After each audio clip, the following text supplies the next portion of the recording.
Our next speaker of repute and standing is Dr. P. Sathyan, who is the director of Sathyan Eye Care Hospital, well-renowned and an extremely accomplished surgeon who is going to be dwelling on the nuts and the bolts of glaucoma drainage devices. We look forward to hearing from you, Dr. Sathyan. Thank you, Dr. Chitra, and I hope you can all see the slides. Yes. Okay.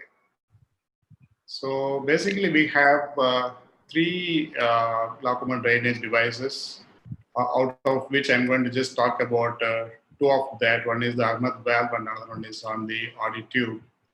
Though it is important to understand, Ahmed was the one who introduced the concept of the GDT in 1969. Because of the failures, he improvised the device in 1973.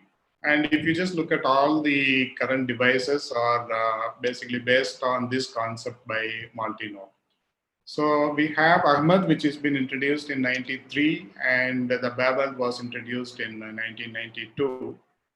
If you just look at these two glaucoma drainage devices, it works on two basic principles. One is with resistance, the other is with the variable resistance. What does it mean? When you're looking at the Ahmed glaucoma valve, they say the manufacturer claims at least it is a true valve, but the valve appeared not to close at the initial opening in perfusion tests at physiological flow rates. Though we say, when we say that this is one of the very safe glaucoma drainage devices, especially when you're looking at the incidence of hypertony. So Ahmed glaucoma valve, earlier the models were called as S2, S3. Now it is coming as a FP7 and FP8.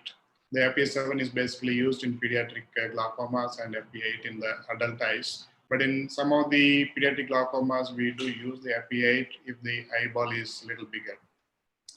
So this is the Ahmed glaucoma valve with the size and the plate. When you're looking at the glaucoma drainage device with a variable resistance, what we really mean is there is a tissue opposition to limit the flow when there is a scar tissue formation occurs. So that's why we really don't have the control like what the valve has because of the tissue there. So it remains unpredictable how much is the IOP lowering effect. The typical example for this is the Arolab aqueous drainage implant, which the device is based basically on the beveled implant. So there are multiple indications where you can do the glaucoma drainage devices. After the angle surgery you can do, or after the failed filtration surgeries you can do. All of us, typically, we all do once the surgery goes for a failure, only we take up these glaucoma drainage devices. But in some of the eyes where you have something like a secondary glaucoma, such as eye syndrome, all these other syndromes, or in some cases like neovascular glaucoma or uveitic glaucoma or post-PKP glaucomas, probably this can be taken up as a primary surgical choice. So these are the multiple indications one can look at for the glaucoma drainage devices. But we have to understand there are certain contraindications as well, like when you have a excessive scar tissue, the conjunctiva is too thin, or there is a pre-existing scleral disease, or when you have a poor corneal endothelial cell function, though we do put it in the vitreous cavity or behind the iris, but still when you have a poor corneal endothelial cell function, you have to be little cautious. There are some studies which is mentioning about the role of mitomycin C, also the role of the bevacizumab 1.25 milligrams. Both looks like giving a better results when you use it along with the GDT. That is 80% overall success with the bevacizumab versus 90% with the MMC versus 60% when you don't use anything. And of course, in pediatric eyes also, it gives a good long-term effect. But the problem is, again, the complication profiles where everybody has. So when you're looking at the intraoperative, the first lesson, at least for me, is how much do I know how to do the glaucoma drainage device. My take-home message is self-training by looking at the YouTube or Dr. Google or by iTube is certainly not a good idea to do. We have to have a good surgeon who has done many surgeries, who has gone through the complications. If he can teach you, then you can learn better than getting into the self-training mode. So the other area is the post-operative period. Doing a valve or a tube is not that difficult. Of course, it is not that easy as well. But the post-operative period, when you're looking at the Ahmed glaucoma valve, typically we have the first few weeks, that's up to 3 to 4 weeks is the early hypotensive phase. Then you have typically the hypertensive phase where the blood looks much more inflamed with the dome shape, and you can start seeing that there is a kind of an encysted blood formation. It may last over 4 to 6 months as well. Then you have the stable phase where the IOPs may stay around mid to high teens. This is typical in AGB. You can see this how appears in the early hypotensive, and then it goes into the stable phase. When you're looking at the audit tube, as we ligate the tube or there is a rib guard, then you may come across with the hypertensive phase for the first 6 weeks or so. And then you have the stable phase, or you may have some of the patients may go in for the hypertensive phase, which occurs typically beyond the 6 weeks time. When you're looking at the complications, at least for me, I have come across with every complication, whatever I have mentioned, all these 10 complications. Complications in tube is not very uncommon. So in a intra and post-operative hypertony, if you have, then just look at tight or snug limbal tunnel incisions, intraluminal stent if you are going to use a non-valve device, and the ligation of the tube with the 6-0 vehicle is extremely important. Probably in some cases you can inject the viscoelastics to live there. So some of the complications I'll just share here. There's a tube behind the iris, but you can still see that cornea is just gone in for a corneal decompensation with the hypertony, though the tube is just behind. But when you have a real hypertony with the long tube, definitely when the patient is rubbing the eye, they'll go in for the hypertony and also the corneal decompensation. You can see that early corneal decompensation, you can see from the tube, you can see it is like a droplet extending superiorly from the tube and just enlarging it and then showing it to you. So this is how it appears, and typically this is the corneal decompensation, how it is being seen early. This is another case where you can see that there is a corneal decompensation with the scar tissue formation. This happens when you have a long tube which is touching the cornea. Of course, the tubes can get migrated if it is long and it is very easy to move. And because of that, you can have the corneal decompensation. You can have the tube obstructions with the vitreous, especially in pseudophakics or aphakics. You must make sure that when they have a vitreous, make sure that you do the vitrectomy properly. So this is another patient who has vitreous just covering the front of the tube. And this is another one which has iris getting into the tube. If you put it very close to the iris, you may get this kind of a problems as well. This is another patient where you have the iris entering into the tube, blocking the tube. You may have the tube erosions like this.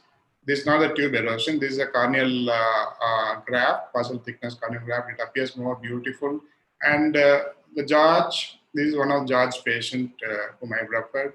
He doesn't do any more corneal grafts, but I'm a little scared of just doing only the scleral tunnel, which may have the erosions over a period of time. And you just typically see here, there is a retraction of the conjunctiva, especially in younger ones. When you have the limbal exposure, then it is almost certain that these patients will have kind of an endophthalmitis-like picture. It is just a matter of time that they will get infected. This is another patient with a long tube. Still, the patient has not developed any problems, but we got to be careful. But when you have a failure with one tube, you may opt for another tube. You can see there are, you can see one is in the superior area and another is in the inferior area. Both the tubes are longer. This is like, now it is 10 years now. The cornea is still better, so you can still go for it in case you are really comfortable in doing this kind of surgeries. So outcomes and prognosis, both the tubes, Ahmed as well as the RD tube gives almost the similar kind of a result in IOP controls. Probably the RD has a slightly edge over the IOP controls over a period of time, but many people prefer to have the Ahmed valve just because of its ease of use. And after failed trabeculectomy, 82% of the experts would go for the glaucoma drainage devices in comparison to where you have done an angle surgery, only 53% prefers to go for that. So this is the success rate around somewhere around 70% in most of the glaucoma drainage devices. So the recommendation is if you have an AGV, that is Ahmed glaucoma valve, it is very easy to use. You can feel safer. But when you have an audit tube, the IOP control is slightly better. The Ahmed valve is recommended in patients where you have aphakic glaucomas, or you have uveitic glaucomas, or you have a post-RD surgery glaucoma. These patients, I wouldn't go with the audit tube where the results are kind of unpredictable, or even aphakic glaucomas. So overall, both the tubes, both the glaucoma drainage devices gives a reasonable amount of good results. But what we need to understand is they have their own complications to understand. So thank you so much for your patient listening.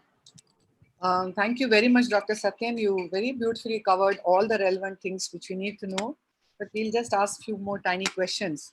Are inferior quadrants better in silicone oil-induced glaucomas, or is this benefit more theoretical than absolute?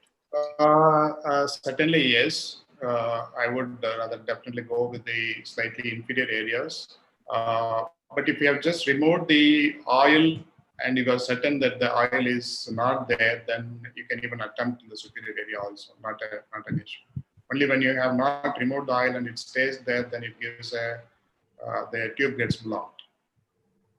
How could you tell us how to prepare? To do in the superior quadrants than doing it in the inferior quadrants. We have more of diplopias and muscle injuries. How would you advise us to prepare the scleral grafts for our glaucoma drainage devices? Some standard precautions? You are talking about the scleral patch graft, or which one you are talking about? The patch graft.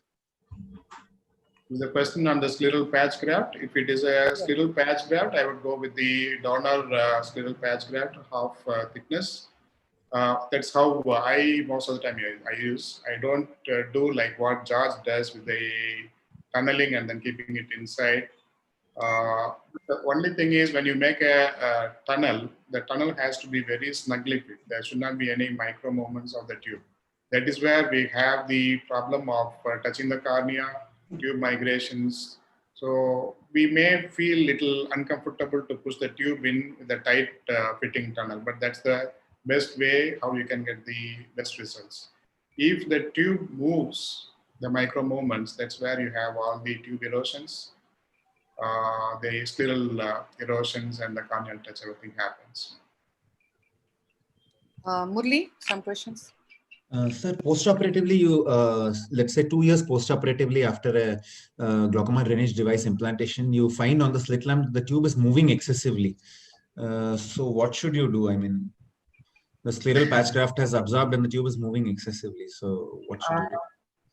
Regarding the absorption of the scleral patch graft, I don't think it is going to happen.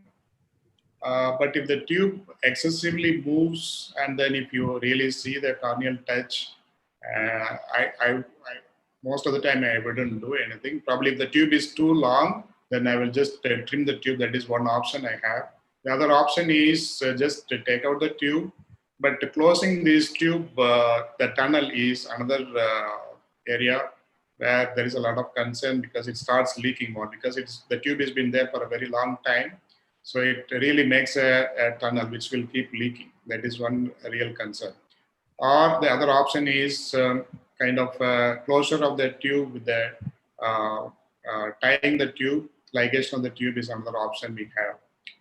But in general, if the tube is long, then it is better to trim the tube. That is the first option. Then that's how I go with it. Dr. Vijay, I want in another area. For talking, it is really very easy, but we all know how difficult to manipulate removing it and then plugging the opening, managing the hypertony, putting it in another area is not that easy. Though there are some good videos out there, but that's not very easy to really do that. I think people also can share their... Dr. Vijay, are you there? Okay. Probably she's not. I just thought I'll ask you one more question, Dr. Sathyan.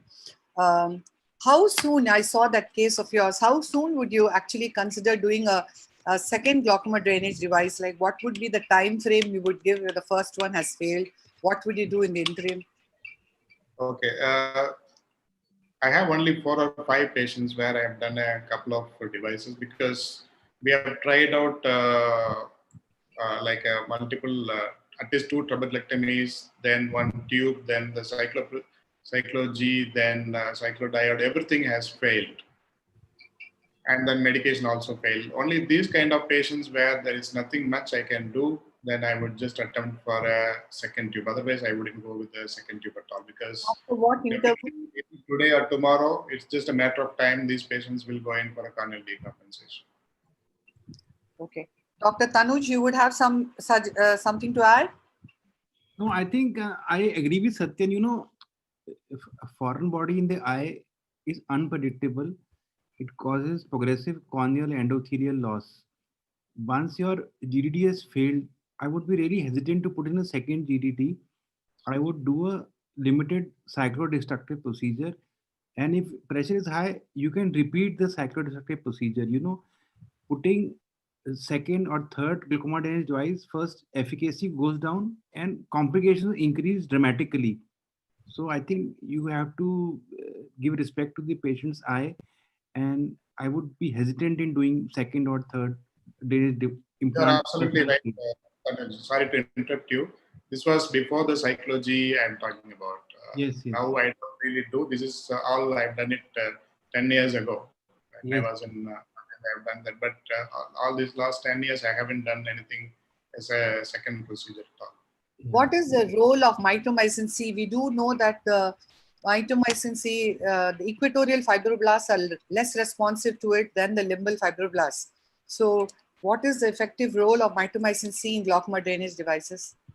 So basically, when you do the Ahmed glaucoma valve, many of us have come across with the encysted bleb, large encysted blebs, than how you see with the trabeculectomies. Regular trabeculectomies, you might have encysted blebs, but that's not very big.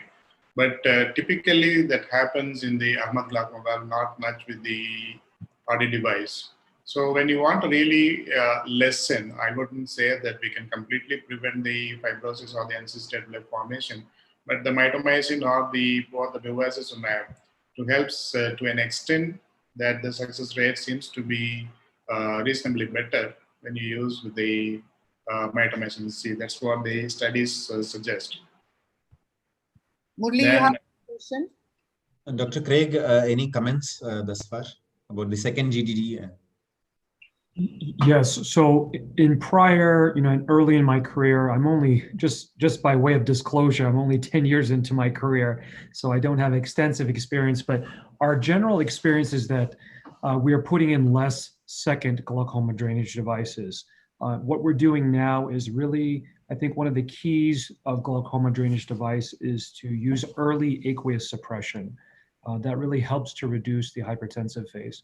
And it's a fairly aggressive protocol. Once we see the pressure rise above 10, we automatically start the first aqueous suppression.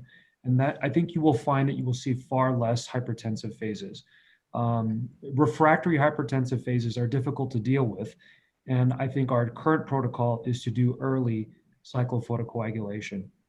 Now, this isn't a traditional cyclophotocoagulation technique where there's a lot of pops and destruction of ciliary tissue, but kind of a low and slow technique that has been advocated more recently by many glaucoma practitioners.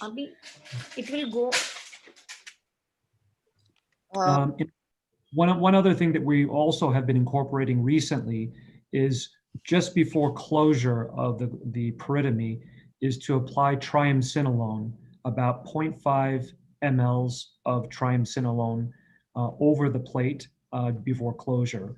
And having the triamcinolone over the plate seems to also help reduce some of the hypertensive phase and encapsulation that occurs. There's a recent paper as well, I'll just put it in the chat box, of the role of mitomycin, serial mitomycin injections in reducing the hypertensive phase. This is just new published or new research that hasn't not been published yet, but is available online. So I'll put it in the chat. Thank you, Dr. Craig. Thanks a lot, Dr. Sathyan. We have so many more questions. I hope we have time later to ask you.